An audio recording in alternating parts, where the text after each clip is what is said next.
Hukia dan dihikayatkan anna yauman bahwasanya pada suatu hari minal ayyam daripada hari-hari ijtama'at al-kuffaru fi dari Abi Jahlin.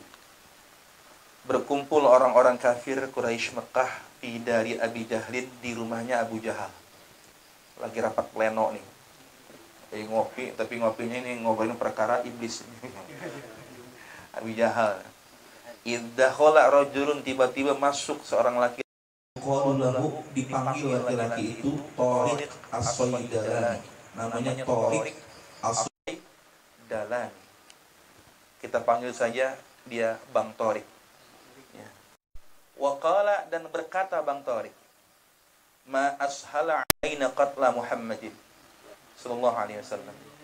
Betapa mudahnya bagi kita untuk membunuh. Ini perkataannya Tariq ya. Betapa mudahnya bagi kita untuk membunuh Muhammad. Dengan sombongnya ini Bang Tariq ngomong begitu di tengah perkumpulan yang diketuai oleh Abu Jahal ini. Lau ittafaqtum ala qauli, seandainya kalau kalian sepakat dengan pendapatku, kecil ngebunuh Muhammad mah, yang penting ente pada setuju sama pendapat saya, gitu kata Bang Tariq nih. Qalu, maka berkatalah itu para kuffar, kaifa ya Tariq, bagaimana caranya wahai Tariq? Qala dzalikar rajul, maka berkatalah laki-laki itu, Tariq ya, inna Muhammadan alaihi salatu wassalam, sesungguhnya Muhammad istanadda ila jidaril Ka'bah, itu sering bersandar ke tembok Ka'bah. Muhammad itu sering nyandar ke tembok Ka'bah. Falau dhahaba wahidun minna, maka seandainya pergi salah seorang di antara kita, waroma hajaron kabiran, dan melemparkan batu yang besar, min fauqil Ka'bah, dari arah atas Ka'bah, la halaka, maka pasti celaka Muhammad, min saatihi, saat itu juga. Ini Bang Tariq, Masya Allah, punya ide di mana nanti Nabi Muhammad lagi nyender di Ka'bah, ambil batu, timpah dari atas, kelar udah urusan. Gitu caranya. Emang dasar orang dengki, ada aja caranya ya. Orang dengki mah kreatif. Iya, orang hasud tuh kreatif. Kenapa? Karena energi negatifnya itu mendorong dia untuk memikirkan 1001 cara agar gol ini urusan ini. Nah, Bang Tariq akhirnya punya ide seperti itu. Faqama, maka berdirilah min bainihim, dari di antara mereka, rajulun, seorang laki-laki, yuqalu lahu, yang dipanggil dia Syihab. Namanya cakep, Syihab. Ya, namanya Syihab. Enggak pakai Quraisy, enggak pakai. Syihab saja ya. Hati-hati. Syihab ya. Nama Arab wajar, siapapun bisa nama Syihab ya. Siapapun. Nah, ini kebetulan si Syihab ini, Bang Syihab ini yang menyanggupi ini. Waqala, dan berkata Syihab, lau adantum, adana ya, atau adina, adina ya, mengizinkan ini. Lau adintum, seandainya kalian mengizinkan, li, kepadaku, lakotal tuhu, maka bener-bener bakal aku bunuh dia. Pendek banget. Malum, kalau penjahat mah nggak bisa setengah-setengah, pendek. Ya, Bang Syihab ngomong, kalau kalian izinkan aku, maka betul-betul aku bunuh dia. Aku butuh Nabi Muhammad. Fa'adzinu lahu, maka mereka mengizinkan Syihab.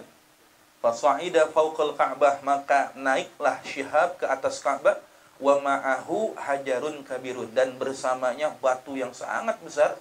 Faromahu ilan Nabi alaihi salatu wassalam, maka Syihab ini dengan kejamnya melemparkan batu tersebut ke arah baginda Nabi alaihi salam.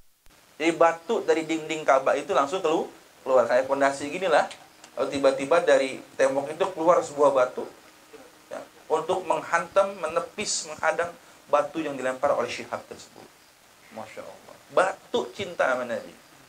Batu melindungi Nabi. Ya. Batu Ka'bah, Masya Allah, mereka tidak rela baginda Nabi disakiti. Batu itu. Tapi ada orang yang hatinya sekeras batu ya. Nabi dihina, diam-diam baik. Nabi mau dihina, diam-diam baik. Malah dia setuju memang hina Nabi. Ini batu saja tidak terima Nabi dihina, Nabi disakiti.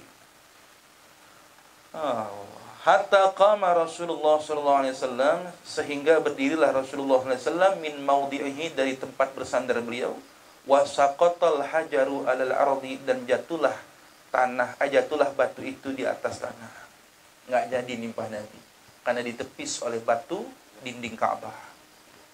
Wa dahrajal jidaru ila maudhi'ihi, dan menggelindinglah batu dinding itu ila maudhi'ihi, kembali ke tempatnya semula.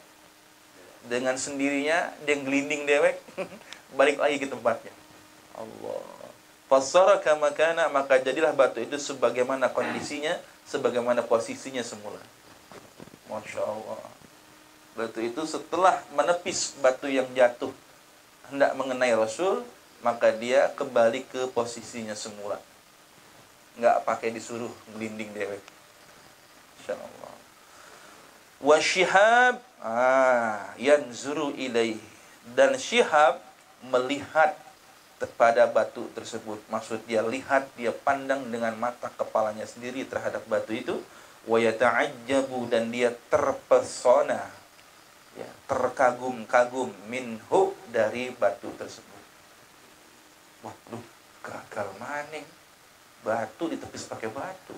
Siapa itu batu? Siapa yang nyuruh itu batu? Fanazala minal Ka'bah, maka turunlah Syihab dari Ka'bah, wa jaa baina yaday Rasulullah sallallahu alaihi wasallam, dan dia datang ke hadapan Rasulullah sallallahu alaihi wasallam, wa aslama. Ini endingnya, happy ending. Lalu masuk Islam, wa hasuna islamuhu, kemudian sampai kemudian hari baiklah, baguslah keislamannya. Masya Allah. Syihab, ya, akhirnya berubah menjadi sahabat Nabi. Yang tadinya berniat membunuh Nabi berubah menjadi pencinta Nabi, karena melihat sendiri bagaimana mukjizat yang dimiliki Rasulullah. Batu itu tak bisa mengenai beliau karena dihalangi oleh batu dinding Ka'bah. Orang Arab setuju dan sepakat bahwa Ka'bah itu adalah Baitullah, Ka'bah itu adalah rumah suci, dan ternyata rumah suci itu melindungi Nabi ini, rumah suci itu melindungi orang ini. Maka tidak akan ada yang bisa melakukan itu kecuali pemilik rumah suci ini. Maka Syihab tanpa disuruh, tanpa diminta, tanpa dipaksa, akhirnya menyatakan keislamannya dan menjadi orang yang beragama Islam dengan baik di masa yang akan datang. Nah ini kan apa? Karena melihat mukjizat kan? Karena melihat mukjizat. Ya, orang melihat sendiri. Tapi ini, Masya Allah, antum ini boro-boro mukjizat kan? Iya. Lihat karomah aja kita jarang-jarang gitu ya. Apa belum pernah kali ya? Itu, Masya Allah. Tapi iman, yakin sama Rasulullah. Ini yang buat Rasul kagum-kagum. Ini yang buat Rasul kagum-kagum yang begini. Ya. Wa aslama Tariq, bukan sampai di situ. Tadi Syihab selaku eksekutor pelempar batu, masuk Islam. Ternyata dalangnya, otak di balik perencanaan pembunuhan Rasulullah ini, Bang Tariq tadi itu, karena mendapat laporan dari Syihab, maka aslama Tariq aidan.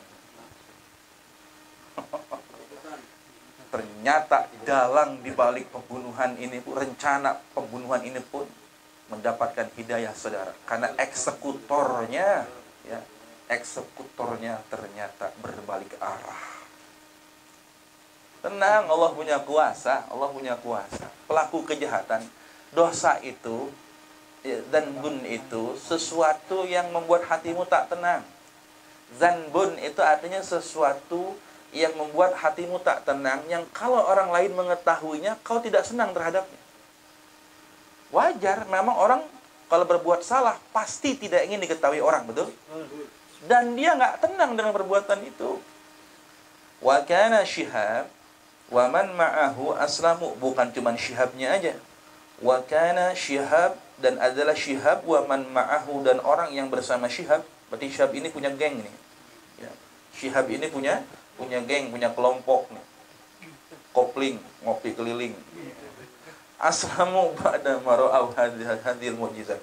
Oh, maksudnya waktu mengeksekusi itu ada juga orang-orang yang bersama Syihab. Oh, ada sekitar 6 orang kayaknya ini, ya. Oh, betul tidak? Kalau aslamu sih ya. Jamak ini banyak. Oh, saya tidak tahu kalau gitu, saya nggak tahu. Di sini nggak disebutkan jumlahnya. Tapi jelas ini mudzakkar salim ya. Jamak ini.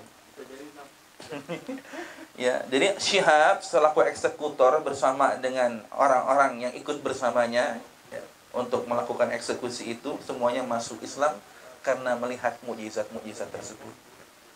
Baik, di situ kisah ini memperkuat ya bahwa betapa Rasulullah SAW itu adalah nabi yang maksum, nabi yang mahfuz, nabi yang terpelihara, terjaga zahir dan batinnya. Dan lihatlah mukjizat-mukjizat yang ditampakkan saat itu membuat banyak orang yang akhirnya masuk Islam dan kuat keislamannya.